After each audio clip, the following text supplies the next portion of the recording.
கற்றதனால் பெற்ற பயன் என்று பேச வேண்டும். நம்ம டிகிரி வாங்கினேன், நான் அமெரிக்காவில் போய் வேலை பார்த்தேன், நான் இவ்வளவு சம்பாதிச்சேன், இத்தனை வீடு வாங்கினேன், கார் வாங்கினேன், வசதியாக இருக்கேன், சௌரியமாக இருக்கேன், அப்படிங்கிறதா கல்வியினுடைய பயன்?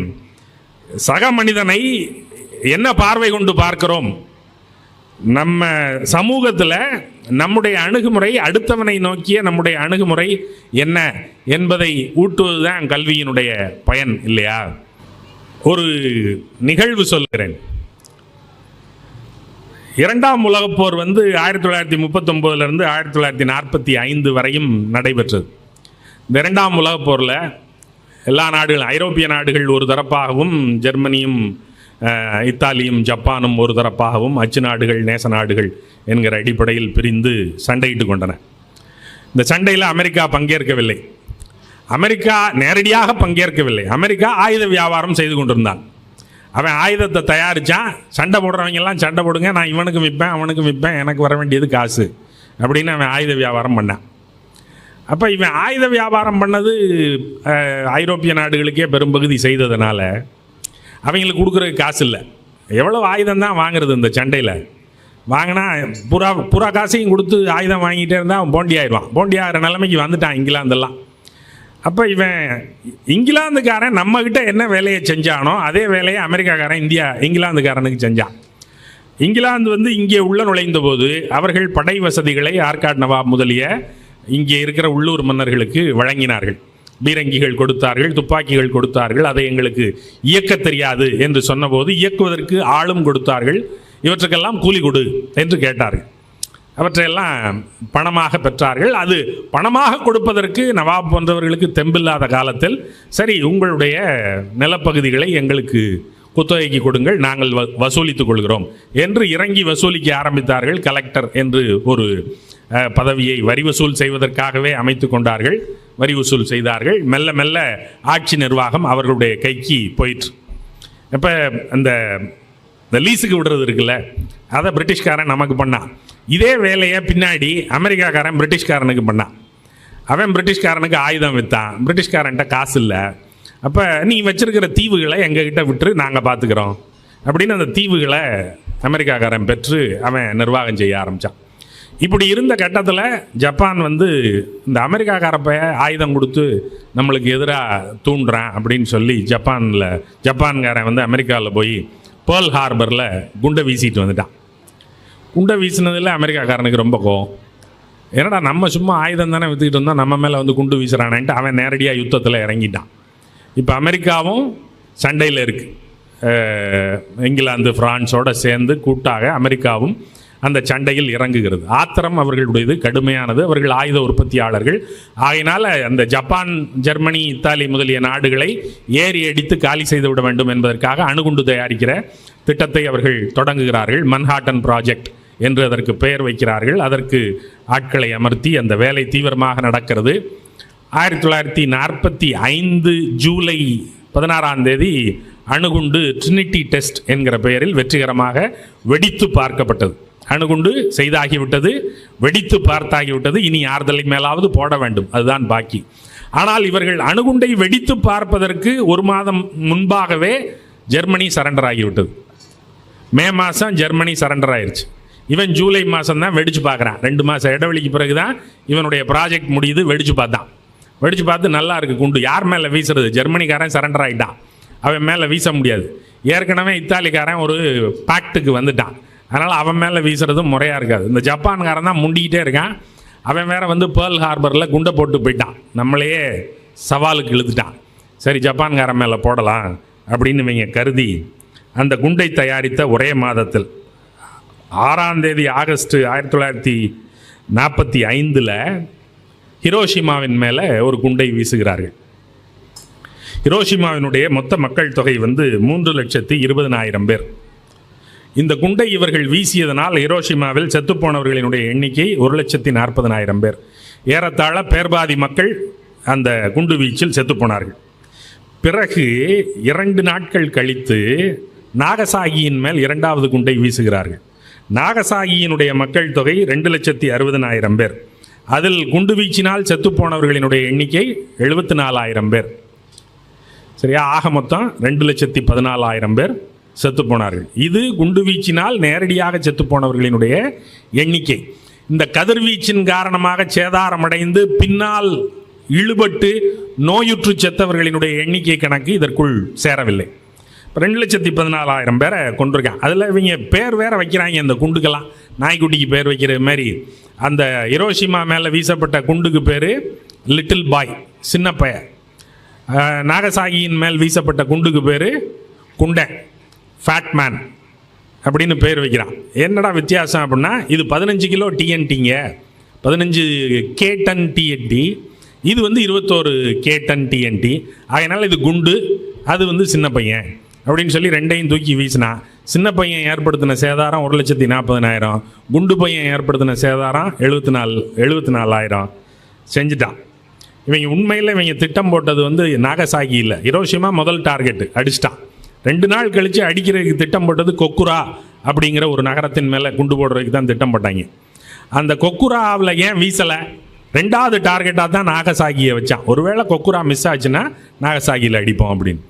ஏன்டா கொக்குரா மேலே வீசலை அப்படின்னா, இவங்க பாருங்கள், இவங்க ஒரு 6 விமானங்களை அனுப்புகிறாங்க குண்டு வீசுறதுக்கு. எதுக்கு 6 விமானம்? ஒரு விமானம் தானே குண்டு வீசும். குண்டு வீசுகிற ஸ்ட்ரைக்கர் பிளேன் ஒன்று, ஸ்ட்ரைக் பிளேன் ஒன்று போகும், அது குண்டை தூக்கி வீசிட்டு வந்துடும். அவ்வளோதானே, போதும்ல. அப்படின்னா கூட எதுக்குங்க 6? கூட எதுக்கு துணைக்கி 4-5 அப்படின்னா, ஒன்று அதனுடைய அந்த பருவச்சூழல் காலச்சூழல் சரியாக இருக்கா அப்படின்னு கணக்கு பார்க்குறதுக்கு. அதுதான் முதல்ல போகும். முன்னோடி படை, தூசிப்படை மாதிரி போய் மேகமூட்டமெல்லாம் இல்லாமல் வானம் தெளிவாக இருக்கிறதா குண்டு போட. ஏன்ப்பா மழை பெய்யும் போது போய் குண்டு போட மாட்டீங்களா? மழை பெய்யும் போது குண்டு போட்டால் என்ன, மேகமூட்டம் இருக்கும்போது குண்டு போட்டால் என்ன அப்படின்னா, வானம் தெளிவாக இருக்கும்போது குண்டு போட்டால்தான் அடுத்து வர்ற பிளேனினுடைய வேலை என்னன்னா அதை படம் எடுக்கிறது. நீங்கள் வானம் மேகமூட்டத்தோடு இருக்கும்போது நீங்கள் போய் குண்டை வீசிவிட்டு மேலேருந்து படம் எடுக்கையில் மேகம் மறைச்சிருச்சுன்னா எப்படி வெடிச்சிச்சு, எப்படி சேதாரமாச்சு, எத்தனை பேர் செத்தான் அப்படிங்கிறது எப்படி தெரியும்? நமக்கு கிடைத்த படங்களெல்லாம் அவன் பிளேன்லேருந்து எடுத்த படம் தான். அவனே குண்டு வீசி அவனே எத்தனை பேர் செத்தான், எவ்வளோ பெரிய சேதாரம் என்பதை படம் எடுக்கிறான். அப்போ இந்த படம் எடுக்கிறது தெளிவாக வரணுங்கிறதுக்காக ஒரு வெதர் கனாய்சன்ஸ் ஃப்ளைட் ஒன்று பறக்க விடுறான். அவன் போய் முன்னாடி காலச்சூழல் சரியாக இருக்கிறது, கிளியர், எல்லாம் கிளியர், குண்டை போடு அப்படின்னு அவன் சொன்னான்னா அடுத்து போகிற ஸ்ட்ரைக் பிளேனு குண்டை தூக்கி போடுவான். அடுத்து போகிற கேமரா பிளேனு அதை படம் எடுப்பான். மற்றவன் துணைக்கி. இவ்வளவு திட்டமாக இதை செய்கிறாங்க. அப்படி போன அந்த வெதர் கனாய்சான்ஸ் ஃப்ளைட் கொக்குரா மேலே பறக்கும்போது கொக்குராவில் காலச்சூழல் சரியாக இல்லை, மேகமூட்டமாக இருக்குது, நீங்கள் குண்டை வீசிட்டு படம் எடுத்தீங்கன்னா படம் ஒழுங்காக வராது, ஆகையினால நம்ம 2வது டார்கெட்டுக்கு போயிடுவோம் அப்படின்னு சொல்லி நாகசாகிக்கு போய், நாகசாகியில் கிளியராக இருக்குது, குண்டை போடு அப்படின்னா குண்டை போட்டான், படம் எடுத்தாங்க, வந்துட்டாங்க. இப்போ இந்த விமானத்தை ஓட்டினவங்க இருக்காங்கல்ல, 2.25 லட்சம் பேர் செத்து போயிருக்கான் 2 நாளில். 2 நாள் 2 ஊர் 2.25 லட்சம் பேர், 2,16,000 பேர், 2 குண்டு. இப்போ இந்த பெரிய அழிவுக்கு காரணமான அந்த விமானிகளினுடைய மனநிலை என்னவாக இருந்திருக்கும்? பதற்றம் இருக்கும் இல்லையா, நெஞ்சம் பாரடித்து போய்விடும் இல்லையா. ஒரு வண்டியில் போகும்போது நிலை தடுமாறி குறுக்கே ஒரு நாய் விழுந்து அடிபட்டு விட்டால் கூட நமக்கு பெரும் பதற்றம் உண்டாகிறது. 2.25 லட்சம் பேரை கொண்டிருக்கான். இவனுக்கு ஏதாவது பதற்றம் இருந்ததா அப்படின்னு கேட்டால், அந்த குண்டை வீசின அந்த ஸ்ட்ரைக் பிளேனை ஓட்டினவன் பேர் பால் டிபெட்ஸ். அவனுக்கு ஒரு குற்ற உணர்ச்சியும் இல்லை, அவனுக்கு எந்த பதற்றமும் இல்லை. அவன் சொல்கிறான், நானா போட்டேன், மேலே இருக்கிற ஒரு முதலாளி போட சொன்னார், நான் போட்டேன், என்னைய கேட்காத, இதில் இருக்கிற அறக்கடப்பாடு எனக்குரியதில்லை, I am not morally bound, நான் பொறுப்பு இல்லை, இதுக்கு என்னைய சொல்லக்கூடாது, குண்டை தூக்கி போடுன்னா நான் தூக்கி போட்டேன், இதில் எனக்கு என்ன குற்ற உணர்ச்சி, எனக்கு இதில் பொறுப்பு இல்லை. அன்னைக்கு ராத்திரி நல்லா தூங்குனியாப்பா? பிரமாதமாக தூங்குனேன். சரிடா, எவனோ ஒருத்தன் தூக்கி போட சொன்னா நீ தூக்கி போட்ட, தூக்கம் எப்படா வரும்? இல்லை, நல்லா தான் தூங்குனேன், எனக்கு ஒரு பதற்றமும் இல்லையே, இது என்னுடைய கடமை, என்னுடைய நாட்டுக்காக நான் ஆற்றுகிற கடமை, இதில் என்ன பிரச்சனை எனக்கு? நான் இதை செய்யலைன்னா தான் எனக்கு தூக்கம் வந்திருக்காது. ஒருவேளை இதை நான் தவிர்த்திருந்தால் எனக்கு குற்ற உணர்ச்சி உண்டாயிருக்கும். என்னுடைய நாட்டுக்கு ஆற்ற வேண்டிய கடமையை நான் ஆற்றாமல் போய்விட்டேனே என்கிற குற்ற உணர்ச்சியினால எனக்கு தூக்கம் வராமல் நான் தடுமாறி இருப்பேன். ஆனால் இப்போது என்னுடைய கடமையை செம்மையாக ஆற்றிவிட்டேன், ஆகையினால எனக்கு நல்லா நிறைவா தூக்கம் வந்துச்சு, தூங்குனேங்கிறான். இவனுக்கு முன்னாடி அந்த காலநிலையை அளந்து பார்ப்பதற்கு ஒரு விமானம் போகிறது இல்லையா, அவன் கிளியர்னு சொன்னதுனால தானே இவன் குண்டை தூக்கி போட்டான். அந்த விமானத்தை ஓட்டியவன் பேர் கிளாடு. அவன் கிறுக்கு பிடிச்சிருச்சு அவனுக்கு. இந்த வேலையை நான் செய்ததனால் அல்லவா இவன் குண்டை தூக்கி போட்டான். நான் காலச்சூழல் சரியில்லைன்னு கொக்குராவில் சொன்னேன், அப்போ கொக்குரா வேண்டான்னு விட்டுட்டான்ல. நான் அதே மாதிரி பொய்யாகவாவது ஹிரோஷிமாவுக்கு நாகசாகிக்கு நான் சொல்லி இருந்தால் இந்த குண்டை ஒருவேளை வீசி இருக்க மாட்டார்கள். 4 நாள் தாமதப்படுத்தி இருந்தால், அதற்குள் ஒருவேளை ஜப்பான் சரணடைந்திருந்தால் இந்த பேரழிவு நிகழ்ந்திருக்காது. ஆக நான் அல்லவா இதற்கு பொறுப்பு அப்படின்னு அவன் கருதுனான். 2 பேரையும் அரசாங்கம் தான் ஏவுது, நீ போய் காலச்சூழல் பாரு, நீ போய் குண்டை வீசு அப்படின்னு 2 பேரையும் அரசாங்கம் தான் ஏவுது.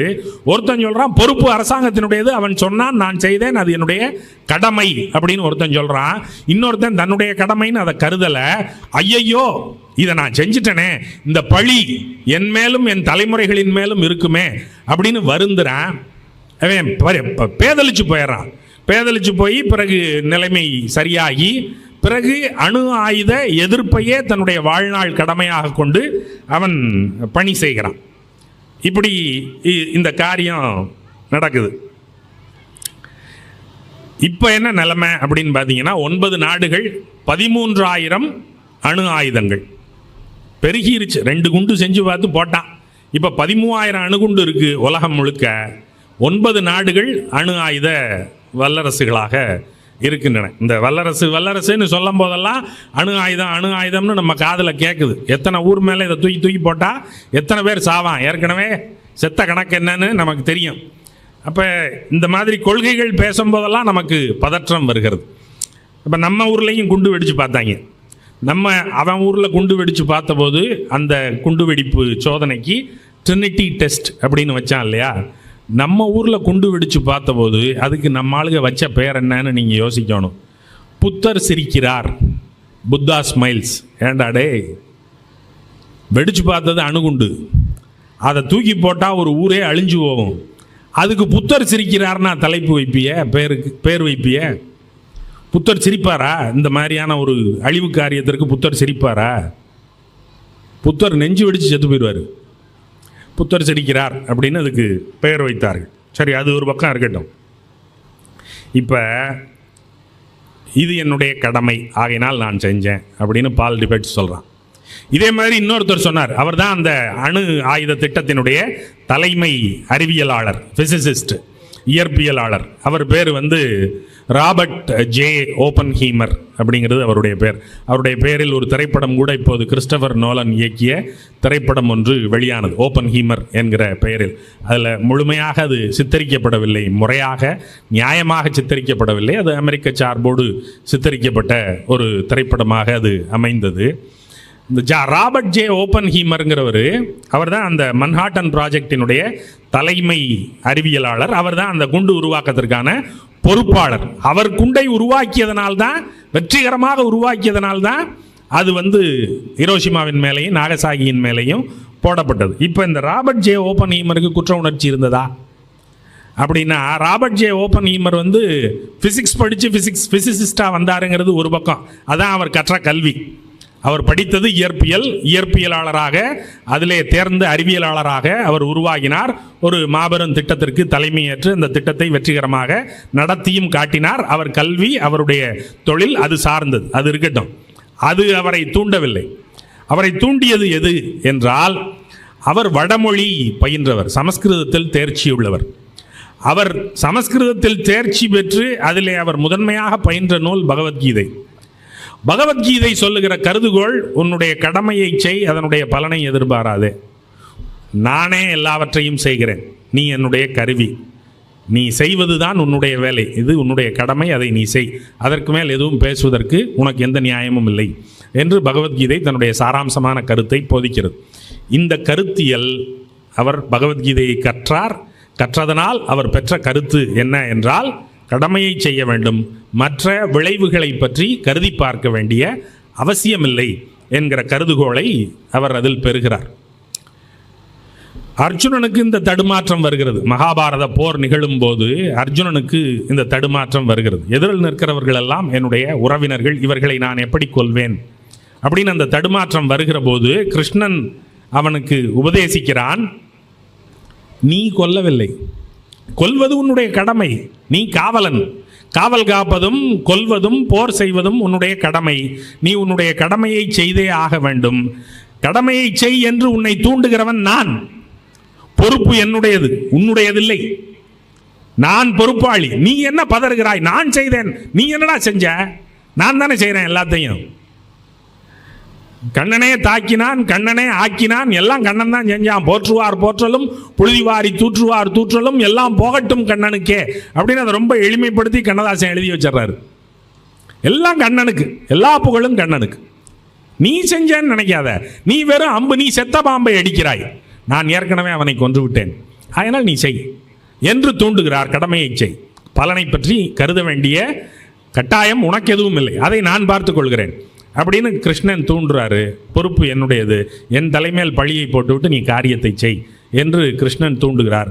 யாருப்பா நீ அப்படின்னு அவன் அப்போ கேட்குறான்.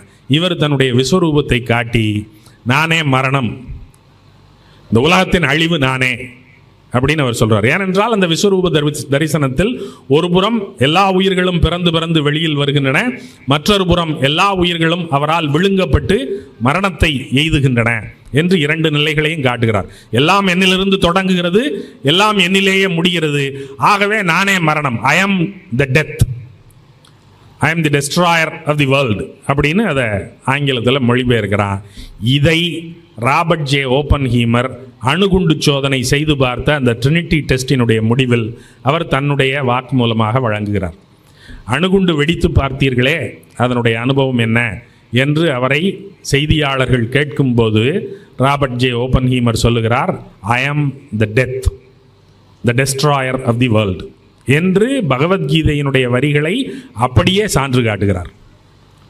பகவத்கீதை என்று சொல்லியே சான்று காட்டுகிறார். இது பெரும் அழிவை உருவாக்குமே, இது இந்த நாட்டுக்காக நான் செய்ய வேண்டிய கடமை, நான் என்னுடைய கடமையை செய்தேன், பலன்களை குறித்து எனக்கு அக்கறை இல்லை என்று அவர் சொல்லுகிறார். அவர் ஒரு நூலை கற்றதனால் அவர் பெற்ற பயன், கடமையை செய், பலனை எதிர்பார்க்காதே. அப்போ பலனை எதிர்பார்க்காமல் ஒரு கடமையை எப்படி நீங்கள் செய்வீர்கள்? இதனால் விளைந்த பயன் 2,14,000 பேர் செத்து போயிருக்கிறார்கள். அப்போ நீங்கள் இந்த கான்சீக்வன்ஸ் என்ன அப்படிங்கிறத கருதி பார்த்துல அந்த காரியத்தை செய்திருக்க வேண்டும். கடமையை செய், கடமையை செய் என்று ஒரு மந்திர சொல்லை போல, கிளிப்பிள்ளை பாடம் படிப்பதைப் போல அந்த பாடத்தை படித்து கொண்டு அந்த கடமையை நீங்கள் செய்ய துணிந்ததனுடைய விளைவு. அப்போதே பல்வேறு அறிவியலாளர்கள் அதை எதிர்க்கிறார்கள். இதை செய்யாதீர்கள், இதை செய்தால் மாபெரும் மனித பேரழிவு நிகழும், இதை செய்யாதீர்கள், இதை தடுங்கள், இதை நிறுத்துங்கள் என்று சொல்லுகிறார்கள். நிறுத்தவில்லை. பிறகு அணுகுண்டு செய்த பிறகும் அதை யார் மேலும் பிரயோகிக்க வேண்டாம், இதை யார் தலைமேலும் வீச வேண்டாம் என்று தடுப்பதற்கு முயல்கிறார்கள். ஹாரி ட்ரூமன் அப்போது அமெரிக்காவினுடைய குடியரசுத் தலைவராக இருக்கிறார். அவர் அதை கேட்கவில்லை. அவர்கள் போட்டு பார்ப்பது என்று தீர்மானித்து விட்டார்கள். சரி, ஜப்பான் மட்டும் இன்னும் சரண்டர் ஆகலை, ஜப்பானையும் ஏறி ஒரு சாத்தினோம்னா சரண்டர் ஆயிடுவான், சண்டை முடிஞ்சு போயிடும், நீங்கள் தரை வழியாக போய் ஒரு அடி அடித்திருக்கலாமே அப்படின்னு கேட்கிற போது அமெரிக்கா சொல்லுகிறது, தரை வழியாக போய் அடித்திருந்தால் சேதாரம் பலமாக இருந்திருக்கும். யாருக்கு? ஜப்பானுக்கு இல்லை, எனக்கும் இல்லை, சேதாரமாகும், என்னுடைய ஆளும் செத்து போயிடுவான்ல. தரை வழியாக போய் அடித்தால் எனக்கு செலவு, எனக்கு சேதாரம். அப்போ ஜப்பானுக்கு உண்டாகிற சேதாரத்தை பற்றி கணக்கில்லை, எனக்கும் அல்லவா அது சேதாரம். அப்போ அது மடத்தனம் இல்லையா? அதனால் மேலேருந்து குண்டை போட்டுருவோம், அவனுக்கு மட்டும்தான் சேதாரம், எனக்கு ஒரு சேதாரமும் இல்லை. ஆகையினால இதுதான் லெசர் ஈவில் அப்படின்னு 2 தீமைகள் இருக்கின்றன. உள்ளே போய் அடிக்கலாம், உள்ளே போய் அடித்தால் ஜப்பான்காரனும் சாவான், நம்முடைய ஆளும் சாவான். மேலே இருந்து குண்டை தூக்கி போட்டு அடித்தால் நம்முடைய ஆள் சாக மாட்டான், ஜப்பான்காரன் மட்டும்தான் சாவான். அப்போ இந்த 2 தீமைகளில் அமெரிக்காக்காரனாக நான் எந்த தீமையை தேர்ந்தெடுப்பது என்றால் லெசர் ஈவில். மேலேருந்து குண்டை தூக்கி போட்டு அவனை மட்டும் கொண்டுருவோம், நம்ம ஆளுக்கு சேதாரம் இல்லாமல் பாதுகாத்துக்குவோம் அப்படின்னு லெசர் ஈவில்னு ஒரு நியாயம் சொல்கிறான். செய்கிறது தடித்தனமான வேலை, இதுக்கு கற்பிக்கிற நியாயங்கள் இருக்கு பாருங்க. குறைந்த தீமை இதுதான் அப்படின்னு சொல்கிறது. டே, 2மே தீமைடா, இருந்தாலும் அதில் குறைந்த தீமை இதுதான், நம்முடைய சேதாரத்தையாவது நம்மால் தவிர்க்க முடியும் அப்படின்னு நீங்கள் இந்த கொள்கையை திரும்ப திரும்ப பேசிக்கிட்டே இருக்கேன். இன்னைக்கு இஸ்ரேலில் அடிக்கும்போது அவன் அதான் சொல்கிறான், நான் என்னுடைய சேதாரத்தை நான் குறைப்பேன், அதற்காக நான் ஆஸ்பத்திரி மேலே கூட போய் குண்டு போடுவேன், இந்த போரை நிறுத்த வேண்டும். அமெரிக்காக்காரன் சொன்ன நியாயம், உலக போரை சுருக்க வேண்டும், குறுக்கி நிறுத்திவிட வேண்டும், அதற்கு இப்படி ஒரு பெரிய அடியாக அடித்தால்தான் இந்த போர் நிற்கும் அப்படின்னு அவன் சொல்கிறான். இப்போ இஸ்ரேல்காரனும் அதான் சொல்கிறான், இந்த சண்டையை நிறுத்தணும்னா ஏறி அவனை காலி பண்ணிடணும், ஹமாஸை ஒன்றும் இல்லாமல் செஞ்சிட்டோம்னா அதுக்கப்புறம் திரும்ப தொந்தரவு பண்ண மாட்டாங்க. அந்த சண்டைக்கு பின்னாடி இருக்கிற நியாயங்கள், அவர்கள் எதற்காக பொங்கி ஏறி அடிக்க முயல்கிறார்கள், நீ என்ன செய்தாய், அதை பற்றியெல்லாம் கருத்து இல்லை. அப்புறம் ஈழத்தில் நடந்த போரையும் அப்படித்தான் சொன்னார்கள், அமைதிக்காக நடக்கிற போர். உலகத்தில் எங்கேயாவது இப்படி ஒரு முரண்பாடான வாசகத்தை யாராவது சொல்ல முடியுமா? வார் ஃபார் பீஸ், அமைதிக்காக சண்டையிடுவோம். இது என்ன முரண்பாடான வாசகம்? தன்னிலை முரண்பாடு உள்ள வாசகம் இல்லையா அது? அமைதியின் வழியாகத்தான் வருமே ஒழிய அமைதி சண்டையின் வழியாக எப்படி வரும்? ஆனால் இப்படித்தான் உலக நாடுகள் பேசுகின்றன, இப்படித்தான் ஏறி ஏறி அடித்துக் கொண்டே இருக்கிறார்கள். ஆஸ்பத்திரி மேல் குண்டு வீசுகிறார்கள், நோயாளிகளை கொல்லுகிறார்கள், குழந்தைகளை கொல்லுகிறார்கள், எந்த கருணை உணர்ச்சியும் இல்லை. இது எங்களுடைய நாட்டுக்காக நாங்கள் செய்கிற கடமை என்று அவர்கள் பேசுகிறார்கள். எந்த நூலில் கற்றீர்கள் இவற்றையெல்லாம்? இது எந்த நூலை கற்றதனால் நீங்கள் பெற்ற பயன் அப்படின்னு கருதி பார்த்தா நமக்கு வியப்பாக இருக்கிறது. இப்போ அமெரிக்காக்காரன்ட்டு இன்னொரு கேள்வி கேட்டோம்னு வச்சுக்க, ஏப்பா முத குண்டை போட்டோடனே ஜப்பான்காரன் கிடுகிடுத்து போயிருப்பான், அவன் சரண்டர் ஆகிறதுக்கு தயாராகிட்டான். அவன் 4 நாள் விட்டால் உடனே சரண்டர் ஆயிடுவானோன்னு பயந்து அவன் சரண்டர் ஆகிறதுக்குள்ளே 2வது குண்டையும் தூக்கி போட்டான். என்னடான்னா, முதல் குண்டு யுரேனியத்தின் அடிப்படையில் தயார் செய்யப்பட்ட குண்டு, அது வெடிக்குதா இல்லையான்னு போட்டு பார்த்தாச்சு, ஹிரோஷிமா மேலே வெடிக்குது, நல்லா வெடிக்குது. 2வது குண்டு புளூட்டோனியத்தின் அடிப்படையில் செய்யப்பட்ட குண்டு, அந்த குண்டு ஒழுங்காக வெடிக்குதா இல்லையான்னு சரி பார்க்கணும்ல. நம்ம சரி பார்க்கறதுக்குள்ளே இவன் பாட்டுக்கு கும்பிட்டு விழுந்துட்டான்னா ஜப்பான்காரன் குண்டை போட்டு பார்க்கறதுக்கு வழி இல்லாமல் போயிடும். ஆகையினால அவன் சரண்டர் ஆகிறதுக்குள்ள 2வது நாளே தூக்கி 2வது குண்டையும் போட்டான். ஏன்டா போட்ட அப்படின்னு கேட்டால் அதுக்கு அவன்கிட்ட பதில் இல்லை. இது ரொம்ப அராஜகமான காரியம். அப்போ ஓப்பன் ஹீமர் 2வது குண்டை போடும்போது தான் அவனுக்கு பதற்றம் வருது. ஐயோ, கோளாறான காரியத்தை செய்து விட்டோம் போல் இருக்கிறதே அப்படின்னு ஹாரி ட்ரூமன்ட்ட அப்பாயின்மெண்ட் கேட்குறான். கடைசியில் ஒரு நாள் ஹாரி ட்ரூமனை பார்க்குறான். பார்த்தபோது இது ரொம்ப அநியாயமான காரியம், இதை நாம் செய்திருக்கக்கூடாது. குண்டெல்லாம் போட்டு முடிச்சிட்டாங்க, ஆகஸ்ட் மாதம் போட்டு முடிச்சிட்டான், 6ஆம் தேதியும் 8ஆம் தேதியும். இவர் அப்பாயின்மெண்ட் கிடச்சது அக்டோபர் மாதம். அக்டோபர் மாதத்தில் ஹாரி ட்ரூமனை போய் பார்க்குறார் ஓப்பன் ஹீமர். ரொம்ப கோளாறான காரியம், இந்த 2,14,000 சாவுகளினுடைய ரத்தம் என்னுடைய கையில் இருக்கிறது அப்படின்னு ஓப்பன் ஹீமர் சொல்கிறார். அப்போ ஹாரி ட்ரூமன் அவர் பகவத்கீதை வசனத்தை பேசுகிறார். அவர் இப்போ கிருஷ்ணர் ரோலை ப்ளே பண்ணுறார். நீயா செய்தாய், நானே செய்தேன், நீ வெறும் கருவி, நான் சொன்னேன் நீ செய்தாய். இல்லை நீ என்ன பெருசா நான் பண்ணிட்டேன், என் கையில் ரத்தம் எங்க, ஏய் உலகம் திட்டினா என்னைய தானடா திட்டம், உன்னையா திட்டம், நீ வெறும் கருவி, நான் சொன்னேன் நீ செஞ்ச, வேலையை படுறப்படா அப்படின்னு அனுப்பிச்சு விட்டான். பகவத்கீதையை ஒருவர் தன்னுடைய வசதிக்கு முன்னால் ஒரு கட்டத்தில் பேசினார். அதே பகவத்கீதையை மற்றொருவர் தன்னுடைய வசதிக்கு பகவத்கீதையா என்று அறியாமலேயே, ஏன்னா இவர் அறிஞ்சவர், அவர் அறியாமலேயே அதே வசனத்தை ரோல் பிளே பண்ணுற மாதிரி இவர் ஒரு கட்டம் கிருஷ்ணர் பிளே பண்ணுறாரு, அவர் ஒரு கட்டம் கிருஷ்ணர் பிளே பண்ணுறாரு. அப்போ நமக்கு என்ன தோணுதுன்னா, ஏன்பா இதை கற்றதுனால நீங்கள் பெற்ற பயன் இதுதானா? ஏன்பா நீங்கள் தமிழ் படிக்கலையா யாரும்? இங்கே வடமொழியை படித்து, சமஸ்கிருதத்தை படித்து, பகவத்கீதையை படித்து அதனால் நீங்கள் பெற்ற பயன் இது அப்படின்னா, நீங்கள் தமிழ் படிச்சிருந்தா வேறு பயன் பெற்றிருக்கலாமேப்பா. ஒரு எண்ணி துணிக கருமம் துணிந்தபின் எண்ணுவம் என்பது இழுக்கு அப்படின்னு குறள் சொல்லுகிறது. ஒரு காரியத்தை செய்வதற்கு முன்னால் கன்சிடர் தி கான்சிக்வன்சஸ், அதனுடைய விளை பயன் என்ன என்பதை அளர்ந்து பார்த்துவிட்டு பிறகு காரியத்தில் இறங்குங்கள். செய்துவிட்டு பிறகு காரியத்தை அளப்பது என்பது மூடத்தனமானது. யானையை ஓட விட்டு யாராவது கொட்டாரத்தை பூட்டுவார்களா? யானை ஓடி போயிருச்சு, இனிமே நீ கொட்டாரத்தை பூட்டினா என்ன, பூட்டலைன்னா என்ன? இது தலைகீழாக செய்கிற வேலை இல்லையா? ஓப்பன் ஹீமர் எப்போ போய் கேட்கறது? குண்டை போட்டதுக்கு அப்புறமா கேட்கறது? முதல்லையே இல்லை சொல்லியிருக்கணும், ஏய் இந்த குண்டு செஞ்சால் அழிவு வந்துடும், இதை செய்ய விடாத கவுத்துரு, இல்லை பிரச்சாரம் பண்ணு, ஏதாவது ஒரு வழியில் அதை நிறுத்துறதுக்கு முயல் அப்படின்னு இல்லை பண்ணியிருக்கணும். அதை விட்டுவிட்டு குண்டை வீசி சாகட்டும், அது நான் என் கடமை தானேன்னு சொல்லிட்டு செத்ததுக்கு பிறகு ஐயையோ அப்படின்னு பதறதுல ஏதாவது பொருள் இருக்கிறதா? அர்ஜுனனாவது முன்னாடி சொல்கிறான். அர்ஜுனன் சொன்ன கருத்து வெள்ளலைங்கிறது வேற. அர்ஜுனன் அந்த சண்டையை போட மாட்டேன்னு சொன்னான், முன்னாடியே சொல்லிட்டான். சண்டை தொடங்குறதுக்கு முன்னாடியே சொல்லிட்டான், அந்த சண்டையை நான் போட மாட்டேன் அப்படின்னா. கிருஷ்ணன் அவனை சமாதானப்படுத்தி கன்வின்ஸ் பண்ணி சண்டைக்குள்ளே இழுத்து விட்டான். அர்ஜுனனுக்கு அந்த கருத்தில் வலுவாக நிற்க முடியல, வலிக்கிட்டான். கிருஷ்ணன் சொல்கிறதுக்கு உடன்பட்டுட்டான் என்பதெல்லாம் வேறு. அர்ஜுனனுடைய கருத்து வெல்லவில்லை என்பது வேறு. ஆனால் அந்த விவாதத்தை அர்ஜுனன் உருவாக்கினால, அந்த விவாதத்தை அவன் உருவாக்கினால, அது முக்கியம். அந்த விவாதத்தில் அவன் வெற்றி பெற்றானா இல்லையா என்பதெல்லாம் இரண்டாம் பட்சம். விவாதத்தை அவன் உருவாக்கியது தான் முதலாம் கட்டம். கற்றதனால் பெற்ற பயன் என்றால் விவாதங்களை உருவாக்குவது தான். இது எப்படி சரி? இதனுடைய விளைபொருள் என்ன? இது யாருக்கு நன்மை தரக்கூடியது? இது யாருக்கு எத்தகைய தீமையை தரக்கூடியது என்றெல்லாம் முன்கூட்டியே யோசித்து தீர்மானித்து முடிவெடுக்கிற அறிவு, அது விவாதத்தின் வழியாக வளரும். என்னுடைய அறிவை கொண்டே எல்லாவற்றையும் நான் தீர்மானிப்பேன் என்றால் என்னுடைய அறிவு அவ்வளவு பறந்துபட்டதாக இருக்க முடியாது. நான் பெறுகிற ஒரு அறிவை இன்னொருவரோடு கலந்துரையாடுகிற போது, அதை விவாதமாக்குகிற போது, அவர் பேசுகிற கருதுகோளை நான் மறுத்து பேசுகிற போது, அதை நம்பாமல் எதிர் பேசுகிற போது விவாதம் வளர்கிறது. விவாதம் வளரும் போது அறிவு விரிவடைகிறது. இந்த விவாத போக்கை அல்லவா கல்வி வளர்த்தெடுக்க வேண்டும். ஒழுங்கா பகவத்கீதை படிக்கிறதுக்கு பதிலாக சங்க இலக்கியம் படிச்சிருந்தான்னு வச்சுங்க, தெளிவாக அவனுக்கு சங்கதி என்ன அப்படிங்கிறது புரிஞ்சிருக்கும். ஒரு நரிவெரு தலையார் அப்படிங்கிற ஒரு புலவர் ஒரு புறநானூற்று பாட்டு எழுதியிருக்காரு. பல்சான்றீரே பல்சான்றீரே கயல் முள்ளன்ன திரை நரை முதிர் திரைகவுள் பயனில் மூப்பின் பல்சான்றீரே கணிச்சி கூர்ம்படை கடுந்திரல் ஒருவன் பிணிக்கும் காலை இறங்குவிர் மாதோ நல்லது செய்தல் ஆற்றீராயினும் அல்லது செய்தல் ஓம்புமின் அதுதான் எல்லாரும் உவப்பது அன்றியும் நல்லாற்றுப்படுவும் நெறியுமார் அதுவே. 4 வரி தான்.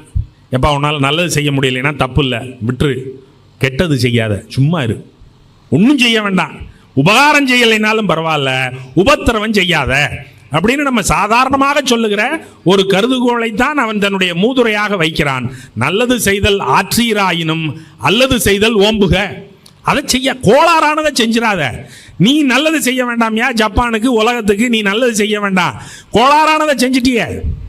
நீ அதை படிக்கிறதுக்கு பதிலாக இதை படிச்சிருந்தீன்னா தெளிவாக இருக்கும்ல புத்தி. அப்ப எதை படிக்க வேண்டும் என்பதை தீர்மானிப்பதும் முக்கியமானது இல்லையா? எதை கற்றாலும் பயன் வரும். என்ன பயன் வரும்? எதை நோக்கி அது உங்களை செலுத்தும்? சரியானதை படித்தால், சரியான கருத்தியல் விதையாக விழுந்தால் சரியானதை நோக்கி உங்களை நகர்த்துகிறது. கோளாறானதை படித்தால் கோளாறான விளைவுகளை அது உருவாக்கி விடுகிறது. அப்போ நம்ம இதன் மேலே எந்த ஜட்ஜ்மெண்ட்டும் பாஸ் பண்ணலை. இது நல்ல புத்தகம், அது மோசமான புத்தகம்னெல்லாம் நான் சொல்லலை. ஆனால் இதை படித்தா என்ன விளைஞ்சிருக்கும், அதை படித்தா என்ன விளைஞ்சிச்சு அப்படின்னு நம்ம பார்த்தோம்னா, பெற்ற பயன் என்ன அப்படிங்கிறத அளவிட்டு பார்த்தோம்னா, புத்தகம் என்ன கருத்தை நம்ம மேல் ஏற்றுகிறது என்பது நமக்கு விளங்குகிறது இல்லையா? இந்த விளைவை பார்த்தால் அது விளங்குகிறது.